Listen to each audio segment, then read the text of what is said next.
So, heute geht es um den Mokey Kopfhörerverstärker. Mokey. Da werden jetzt einige von euch sagen, die Marke kenne ich gar nicht. Richtig, ich eigentlich auch nicht. Ist eine chinesische Marke. Und das Ding habe ich gekauft über eBay. Da gibt es einen Händler, nennt sich Donner Music, der vertreibt also die Sachen von Mokey. Ist auch ein Chinese, hat aber Lager hier in Deutschland. Das heißt, die Ware dauert ungefähr 2-3 Tage, bis sie da ist. Kostet eigentlich zwischen 13 und 16 Euro. Ich habe den mit Rabatten und Gutscheinen für 9,10 Euro inklusive Versand bekommen. Wow. Also für den Preis kann man nichts sagen und das war es mir auch wert, den mal zu kaufen und auszuprobieren. Ob er was kann, sage ich euch jetzt. Zuallererst, wofür braucht man so ein Teil? Ich brauche ihn, um mehrere Kopfhörer an eine Audioquelle anschließen zu können. Also parallel und getrennt regelbar. Zum Beispiel, wenn ich jetzt einen Sänger habe, der was einsingen soll, der hört auf seinem Kopfhörer natürlich das gleiche wie ich. Und dafür braucht man einen Kopfhörerverstärker, der nicht nur das Signal verstärkt, damit man mehrere Kopfhörer benutzen kann, sondern auch das Signal aufteilt, im Einzelnen regelbar macht und ich trotzdem das gleiche hören kann. Der Mokey MH-M1, wie auch immer, hat 4 Ausgänge für 4 Kopfhörer und einen Eingang. Die 4 Ausgänge haben jeweils einen Regler, sowie der Eingang, der hat auch nochmal einen Regler, was nicht unbedingt notwendig gewesen wäre. Was sehr gut ist, er hat einen Umschalter zwischen Mono und Stereo am Ausgang. Das heißt, ich höre das Signal, was reinkommt, entweder in Mono oder in Stereo.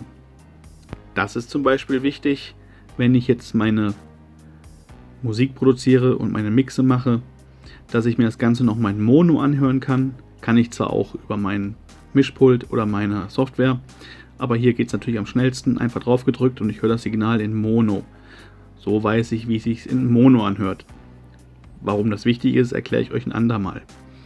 Versorgt wird das Ganze mit 5 Volt. Das heißt, hier hinten ist ein Stecker, wie man es vom Handy kennt.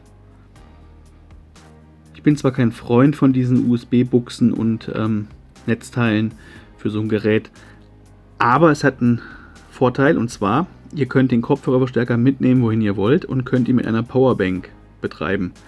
Also im Auto können mehrere Leute per Kopfhörer dann Musik hören, wie auch immer. Das ist natürlich gut, man kann es mitnehmen, es ist mobil. Das würde mit einem normalen Netzteil, jetzt mit 9 Volt oder 12 Volt, nicht funktionieren. So kann ich eine Powerbank anschließen. Ich habe jetzt noch nicht reingeguckt, was verbaut ist an Operationsverstärkern, aber eins kann ich euch sagen, das Teil rauscht. Und zwar sehr. Ich kann also mein Eingangssignal nicht wirklich verstärken, maximal bis zur Hälfte, und dann höre ich schon ein Grundrauschen, ein deutliches Grundrauschen. Das ist der Nachteil von dem Gerät. Aber für 9,10 Euro, um mal schnell mehrere Kopfhörer anschließen zu können, sodass mehrere Leute hören können, mit regelbaren Ausgängen und einer Mono-Stereo-Taste und 5 Volt Versorgung, sodass ich es mitnehmen kann, würde ich sagen, ist das Ding eigentlich gar nicht mal so schlecht. Und ich kann das echt nur empfehlen für den Anfang. Wer was Professionelles haben will, sollte eventuell auf 19 Zoll Kopfhörerverstärker umsteigen, weil damit ist man sowieso etwas flexibler. Für ein Homestudio, also zu Hause aufnehmen oder mit dem Laptop irgendwo mal was schnell auf die Schnelle machen, mobil, ist so ein Gerät super. Ein kleiner Kopfhörerverstärker, nicht wirklich groß und für den Preis, wie gesagt, top zu empfehlen. Ich muss dazu noch sagen, die Poti-Knöpfe sind nicht aus Alu, sondern aus Kunststoff, obwohl sie aussehen wie Alu. Und ich habe mir hier noch die Markierungen mit weißer Farbe noch nachgezogen, weil die auch nicht vorhanden sind. Das heißt, man sieht es eigentlich gar nicht, wo die Markierung ist vom Regler. Deswegen habe ich die nachgezeichnet. Aber wie gesagt, die Poti-Knöpfe sind nicht aus Aluminium.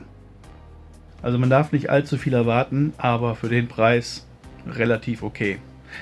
Ich Ich hoffe, euch hat das kleine, kurze Video gefallen, die kurze Vorstellung über den Kopfhörerverstärker.